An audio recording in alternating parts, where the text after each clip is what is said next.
자, 오늘은요, 이제 중3 첫 시간. 그래서 이제 처음에 뭐가 나오냐면요, 세포 분열, 그 다음에 이제 뭐 생식, 뭐 이런 거에 대해서 배우게 돼요. 그러니까 생물 파트라고 생각하시면 됩니다. 그래서 여기는 외울 게 좀 많아요. 내용도 좀 많고. 그래서, 많이 자꾸 보셔야 됩니다. 자, 제일 처음에 나오는 게 뭐냐면요, 염색체예요, 염색체. 자, 이 염색체라는 건요, 뭘 염색체라고 부르냐면, 세포가 분열할 때 나타나는 막대나 끈 모양의 구조, 요걸 염색체라고 불러요. 자, 그래서요, 이 염색체는 어떻게 해서 만들어지는 거냐면, 핵 안에 들어있던 염색사라는 아주 가느다란 물질이 뭉쳐서 만들어져요.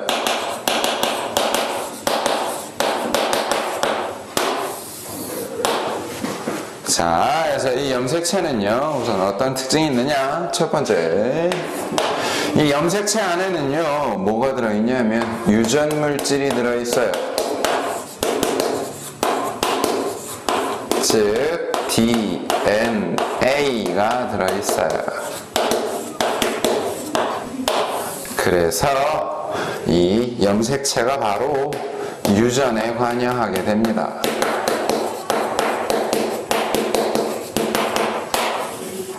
유전이라는 게 뭐예요? 엄마나 아빠의 형태나 성질이 자손에게 전달되는 거예요. 그러니까 뭐 엄마도 쌍꺼풀이 있고 아빠도 쌍꺼풀이 있더니 나도 쌍꺼풀이 있더라. 아니면 뭐 엄마가 생머리인데 나도 생머리더라. 뭐 이런 것들, 이런 유전, 즉 어버이의 형태나 성질이 자손에게 전달되는 거와 관계된 게 바로 이 염색체예요. 염색체. 자, 그다음 이제 두 번째. 그래서 이 염색체의 구조를 보면요, 어떻게 생겼냐면 이런 식으로 염색사가 막 뭉친 애가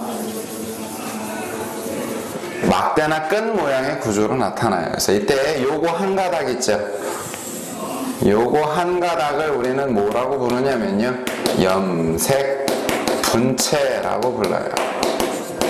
다음, 이 염색분체와 염색분체가 서로 접합되어 있는 이곳, 붙어 있는 이곳, 여기를 뭐라고 부르냐면 동원체라고 불러요.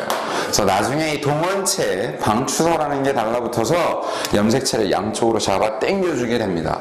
자, 그래서 세 번째, 이 염색체의 특징에 대해서 보시면요, 우선 첫 번째 어떤 특징이 있느냐, 생물마다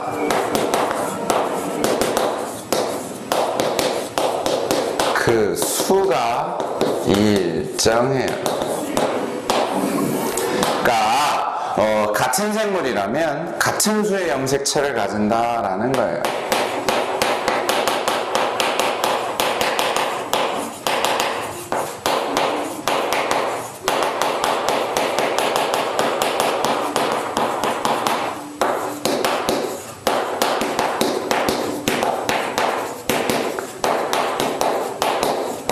그러니까 사람이 46개의 염색체를 갖고 있다면요, 선생님도 사람이고 여러분도 사람이죠. 그러니까 다 몇 개씩 갖고 있다라는 거예요. 46개씩 갖고 있다라는 거예요. 대신에 두 번째, 어떤 특징이 있느냐면,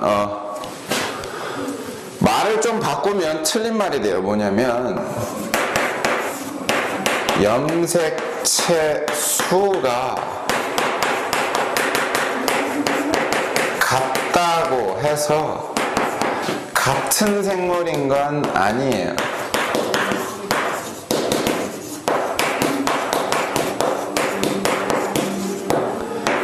그러니까 서로 다른 종류의 생물인데 염색체 수가 같은 경우도 있어요. 그러니까 꼭 염색체 수가 똑같다 그래서 같은 종류의 생물인 건 아니에요. 하지만 같은 종류의 생물끼리라면 가지고 있는 염색체 수가 똑같다. 라는 거죠. 말이 좀 그렇죠. 자, 그다음 이제 세 번째 또 어떤 특징이 있느냐면요. 이 염색체는 유전물질이 들어있다 그랬죠. 근데요, 이제 이런 식으로 생각하시는 분들이 있어요. 뭐냐면, 염색체 수가 많으면, 그러면 그만큼 유전물질이 많이 들어있으니까 더 발달된 생물이구나라고 생각하시는데, 염색체 수가 많다고 해서요. 고등한 생물인 건 아니에요.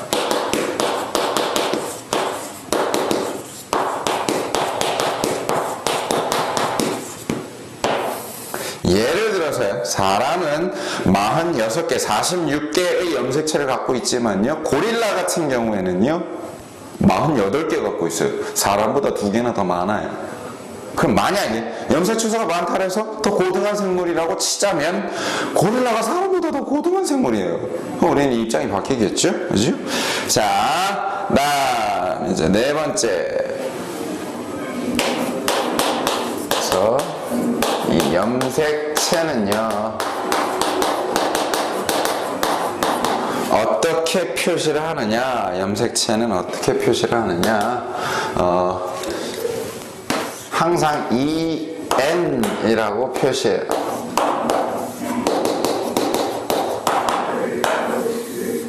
EN이라는 건요, N은 그냥 뭐냐면 문자예요. 그러니까 여기에 1도 들어갈 수 있고 2도 들어갈 수 있고 3도 들어갈 수 있어요. 근데 EN, 즉 1 집어넣으면 2죠. 2 집어넣으면 4고요. 3 집어넣어도 6이에요. 즉 홀수를 넣어도 나오는 수는 항상 짝수가 되죠.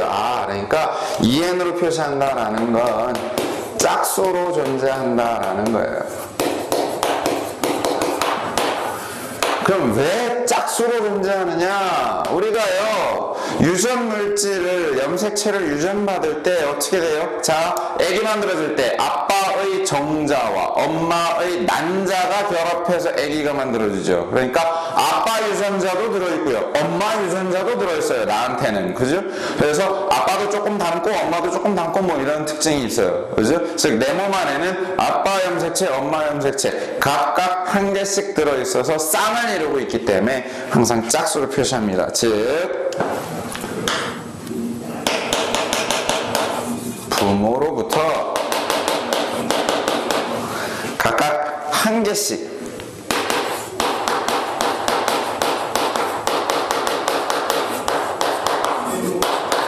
받아오기 때문에 쌍을 이루고 있어요.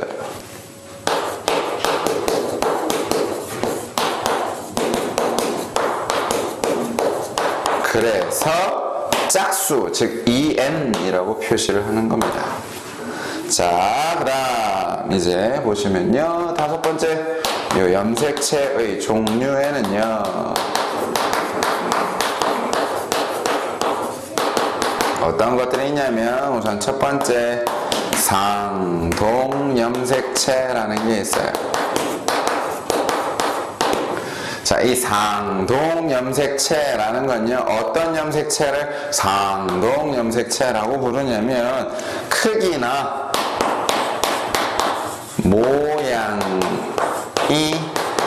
비슷한 한 쌍의 염색체예요.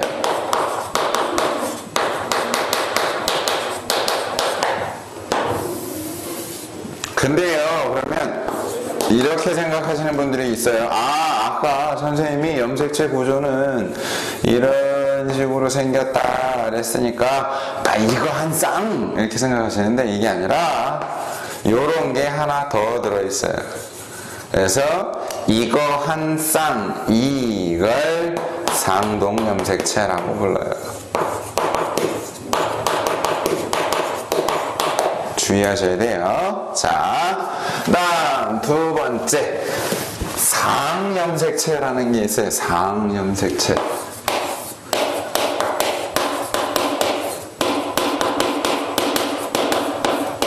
자, 상염색체는 뭐냐면요, 암컷, 수컷, 즉 암수 공통으로 갖고 있는 염색체예요.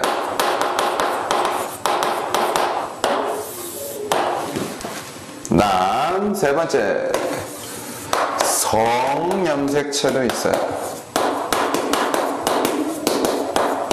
성염색체예요. 성염색체. 성이니까. 그럼 뭘 것 같아요? 암컷과 수컷을 구별하는 염색체죠. 그러니까 암컷이 갖고 있는 성염색체와 수컷이 갖고 있는 성염색체가 서로 달라요. 그래서 이걸 성염색체라고 부릅니다. 그래서 사람의 염색체를 보면요.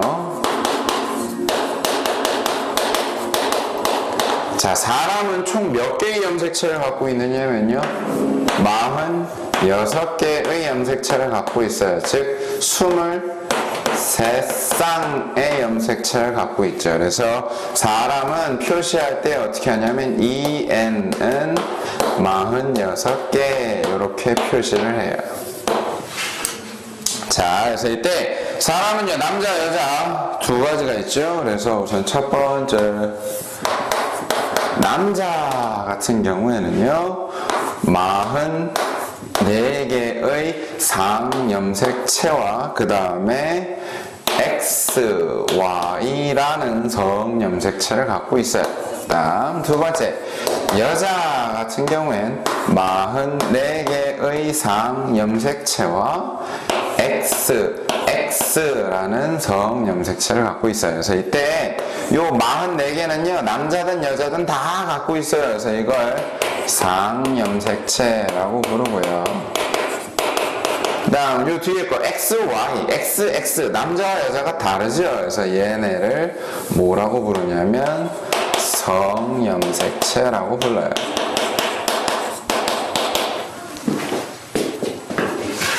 자, 그래서 오늘은 여기까지 하고요. 다음 시간에는 이제 뭐 할 거냐면 세포 분열, 그 중에서도 체세포 분열에 대해서 할 거예요. 그래서 여러분들이 여기 내용이 되게 많아요. 그러니까 자꾸 보시는 수밖에 없습니다. 자, 그래서 수업 듣느라 수고 많으셨고요. 다음 시간에는 세포 분열에 대해서 하도록 할게요.